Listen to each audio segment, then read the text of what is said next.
İyi akşamlar. Bir kayyum vakası daha yaşandı.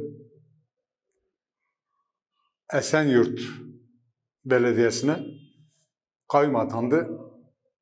Halkın büyük çoğunluğuyla seçilen Esenyurt Belediye Başkanı Sayın Ahmet Özer, hukuk dışı sanki bir hırkızı ya da kaçakçıyı arıyormuş gibi eve basılarak ve ilginç olan belediyenin kapısı kırılarak, anahtar istenmeden kapısı kırılarak içeri giriliyor. Ahmet Başkan önce gözaltına alınıyor, arkasında da tutuklandı. Özellikle bu tutuklama kararını şiddetle kınıyoruz. Bunun çare olmadığını esasında Cumhur İttifakı liderleri pratik deneyimleriyle biliyorlar. İkincisi, ya askeri dönemde bile bir belediye başkanı görevde alındığı zaman yerine bilinen herhangi bir devlet memuru tayin edilmiyordu. O belediyenin meclisi kendi içerisinde kendi belediye başkanını seçiyordu.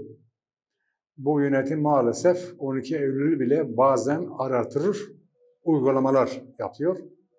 Bu karar tepeden tırnağa siyasidir. Yani 10 yıl önce, 15 yıl öncenin tutanakları Ahmet Özer'in önüne konulmuşsa, kendisinin hemşerisi ve muhtemelen yanılmıyorsam aynı aşiretten olan Remzi Kartal'la görüşmesi, işte yasa dışı örgüt temsilcisiyle görüşme konusu yapılıyorsa, besbelli ki bilinçli olarak bir siyasi karar verildi. Niye bu karara yöneldiler Cumhur İttifakı?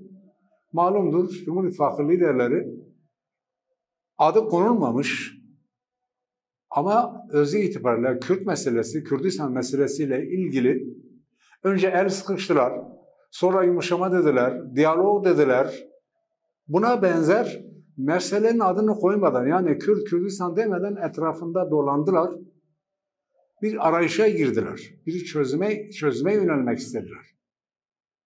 Hatta Devlet Bahçeli işte Öcalan gelsin, DEM Parti grubunda konuşsun, meclis grubunda konuşsun. Dolayısıyla kendi örgütünü feshetsin. Feshetini ilan etsin. Burada açıktır ki Cumhur İttifakı liderleri, Cumhur İttifakı Kürt siyasetine, Kürt partilerine doğrudan doğruya teslim olma çağrısında bulundular. Sadece bu çağrıda bulunmakla yetinmediler. Kürt partileri arasındaki iş dengelere oynadılar. Dengeleri birbirine kırdırmaya çalıştılar. Hala da çalışıyorlar. Teslim olma çağrısı karşılık bulmayınca dolayısıyla saldırıya geçtiler. Dileriz bu Esenyurt Belediye Başkanı'nın gözaltına alıp tutuklanması bir başlangıç olmaz. Arkası gelmez bunun. Eğer gerçekten el uzatıyorlar, yumuşama diyorlarsa başta bu meselelerin adını koyarak çözüme yönelmelerine çağırıyoruz. Eğer Kürt meselesine, Kürdistan meselesine tehdit algılıyorlarsa, ki tehdit budur. Çünkü durup dururken niye birlik vurgusu yaptılar? Tıpkı İran Cumhurbaşkanı gibi. Malum İran-İsrail savaşı üzerinden bölgedeki gelişmelerden algılanan tehdit, ki algılanan tehdit esasında Kürdistan meselesiydi. Acaba Kürtler bu süreçte yeni imkanlar elde ederler mi? Acaba Özer Rojava statüsünü resmileştirir mi? Korkusu, kaygısı üzerinden el uzattılar ama çözüme yönelmediler. Kürt siyasetinin teslim olmasını istediler. Dolayısıyla bu çıkmaz sokaktır bu politika. 100 yıldır çıkmaz sokaktı. Bugün de çıkmaz sokaktır. Bizim çağrımız şudur.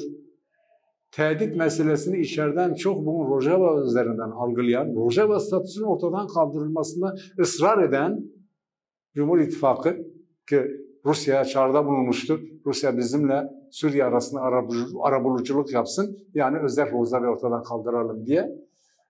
Kürtlerin içeride ve dışarıda statülerine hayır diyen, kazanımlarına karşı tutum alan, onun karşıtlığı üzerinden kendisini kuran bir Türkiye Cumhuriyeti bölge politikasını sürdüremedi zaten. Kürt meselesini ne tutabiliyor, ne bırakabiliyor, ne sürdürebiliyor. Ahmet Özer'in tutuklanmasının şeyi budur. Bizim çağrımız hükümetedir başta, Cumhur İttifakı'nadır. Zor, şiddet, saldırı, kayım bunlar Kürt meselesini, Kürdistan meselesini çözmedi. 50 milyon Kürt ulusal bilinçle bugün davranıyor bölgede. Dolayısıyla çözüme dönmelerini, barışçıl, demokratik çözüme dönmelerini, eğer gerçekten mesele mecliste çözmelerini istiyorlarsa, ki biz de mecliste çözülmesinden yanayız, bu meselelerin bütün derinliğiyle anayasal tartışmayla birlikte mecliste ele alınmasını istiyoruz. Kürt siyasetine de çağrımız şudur bizim, tam da bu saldırıların yeniden arttığı, içeride ve dışarıda arttığı bir süreçte bizim ortak davranmamız lazım. İttifak halinde hareket etmemiz lazım. Başta iki Kürdistan parçası, yani Kürdistan Bölgesel Yönetimi ve Özel Rojava olmak üzere. Sağ olun.